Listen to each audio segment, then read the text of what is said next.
This was a wonderful book, but it wasn't a book about Hollywood or about his professional accomplishments.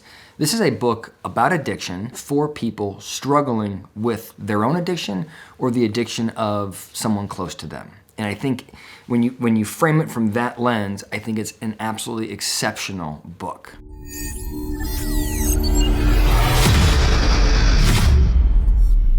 So I want to start this review at the end of the story. The end of the story is that after having spent over $7 million on treatment, after having gone to more than 15 different rehab facilities, after spending hours and hours with therapists, Matthew Perry dies of a drug overdose in his hot tub.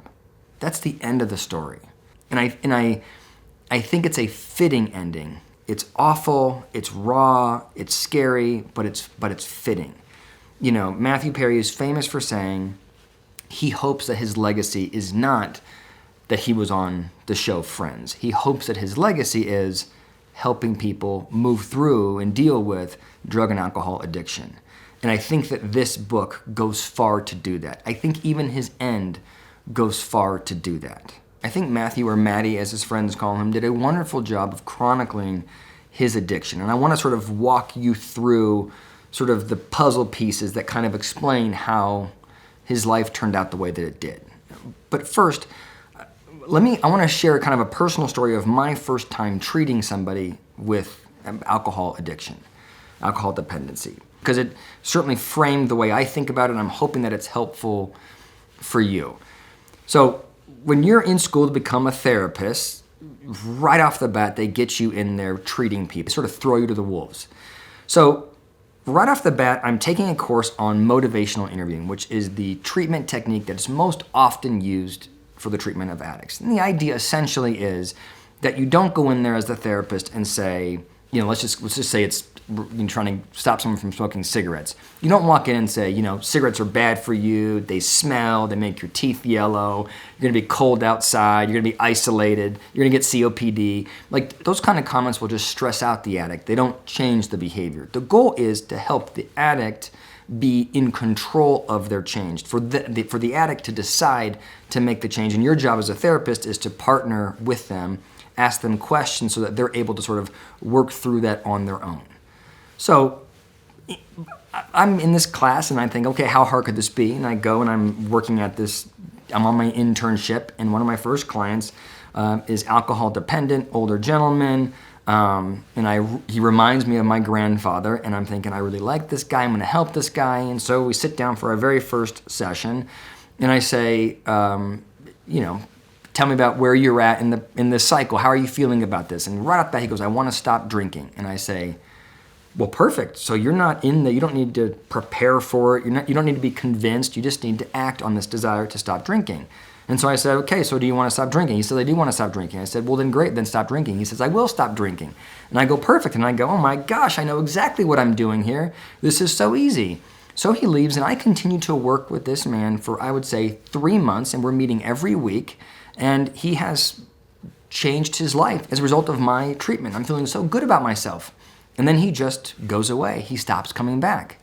And I'm going, I mean, maybe I cured him. Maybe he moved back to his home state, right? I have all kinds of things in my mind, but I never thought that he was still using. Well, eventually he calls me from the hospital. He has been in a motor vehicle accident because he was so drunk leaving the local bar that he walked out in the middle of the street and got hit by a car.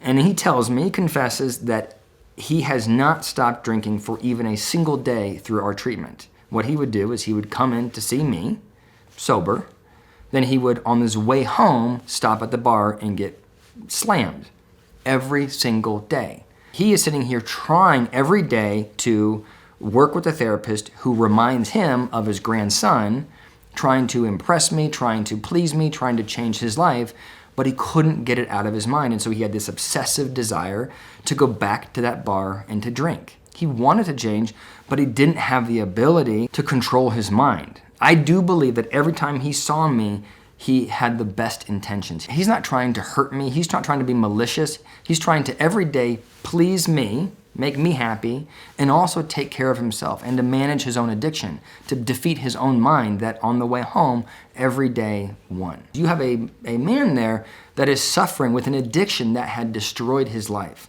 And it's the same thing for Matthew Perry. He had a wonderfully charmed life if you didn't know what was happening below the surface, right? He's on Friends, he's good looking, he's talented, he's humorous, right? He's dating Julia Roberts, he's in all these movies, right? But below the surface, he is dealing with an absolute monster. A monster that was created biologically, genetically, and a monster that was created through his environment. And I thought Matthew Perry did a good job of kind of walking the reader through his life and sort of telling the story of how this happened. So first of all, as an infant, he was colicky. And the doctors, I think well-intended, gave him phenobarbital, which is I'd never heard of it before, but I guess it's a highly addictive barbiturate. So as an infant, he is given an addictive substance. And is it possible that sort of rewired things to make his brain like substances? I think it's possible, I don't know. But he starts off using. And then his parents are young parents and incredibly unstable. At an early age, they divorce, and Matthew's dad heads to Los Angeles to go become a movie star. He becomes the Old Spice guy, and he leaves Matthew with his mother. Now, he doesn't remember this moment, but you can imagine as a child, all of a sudden losing one of your caregivers and not feeling like you're on solid footing. To make matters worse, Matthew's mother was the press secretary for the Prime Minister of Canada, Trudeau's father, by the way. And as a consequence of that, she was focused very much on the media, focused very much on her boss, and not focused much on her son. So again, the experience of Matthew Perry is dad's gone and mom is unavailable. And I've talked about this before with celebrity books. Britney Spears is one that comes to mind. There's this concept in psychology called attachment theory. There are a lot of different attachment theories. It doesn't really matter which one you subscribe to. The idea here is that children need a stable connection with their caregivers. If mom's love is inconsistent or dad is unavailable, it's disconcerting for a child. And that's exactly what Matthew Perry experienced. Dad was gone, dad left out of nowhere, and his mother was too focused on her job, on the media, on all of that, and left him unaccompanied. And it's interesting, Matthew said that he almost named the book Unaccompanied Minor because he remembers flying from Canada, where he lived with his mother, to Los Angeles to see his father at the age of 5. And he was looking out the window of the plane, waiting to be with his father and thinking, that's where I'll be happy once I feel like there's a stable connection. This book really clearly showed a child and then a man that didn't have a strong sense of self because at that early age, he wasn't securely attached to either his mother or his father. Now, it's interesting, whenever he describes his parents, he gives them a massive pass because they were very supportive later in his life.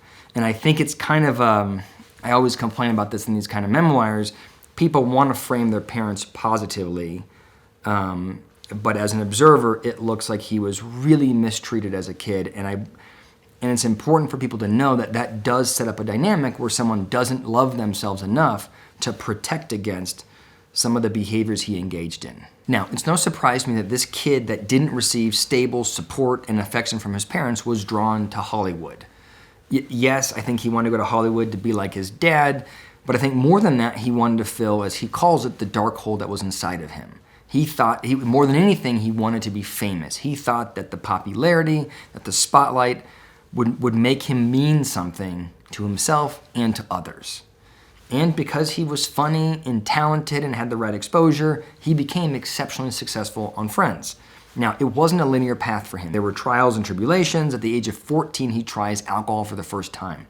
And by the age of 18, he's using every single day. He describes taking a drink and immediately feeling, for the first time, normal, which I think is an important sort of description for the audience here. You know, people think about drug and alcohol use like, hey, you're making a choice, it's a bad choice, and you used so long that you then became addicted. But a lot of kids start drinking alcohol at an early age, but not a lot develop a full-blown addiction by the age of 18. That tells you that his neural pathways were developed or designed in a way to make him obsess about getting that next hit. He was wired differently than most people. But he finds great success on Friends, and as a consequence, of that success, he gets the movie When Fools Rush In. And on the set, he's riding a jet ski around, falls, gets hurt, and the doctor prescribes him Vicodin. And he takes Vicodin and is immediately hooked. Again, he's wired in a way to obsess about using, to need the substance. And from that point forward, throughout the rest of the book, you see a man struggle with drug and alcohol addiction. I thought he did a really, it's more than a good job. I think I'm impressed with how vulnerable he was, how transparent he was, without adding extra color where it wasn't needed. Like, I thought he was truthful. I mean, he described his teeth falling out. He described his colon blowing up. He describes destroying relationships with Julia Roberts. He describes tanking movies, the chance to be in a movie with Meryl Streep. Like, he describes all of these horrific things that happened to him as a consequence of this demon that he's dealing with.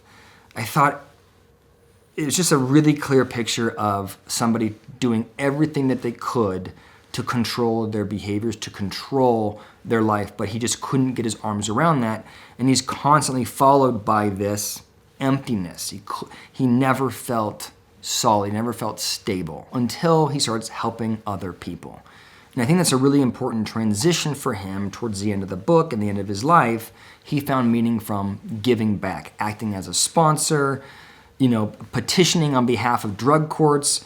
He even created his own rehab facility. He was very motivated to support other addicts. He took pride in his ability to give back in that way. So even though he always struggled with his own addiction and was honest about that, he was also able to support other people. So it's a really sad story, but I feel like it's a very important story, and I would recommend the book to anybody that wants to know from an addict's mouth about drug and alcohol addiction.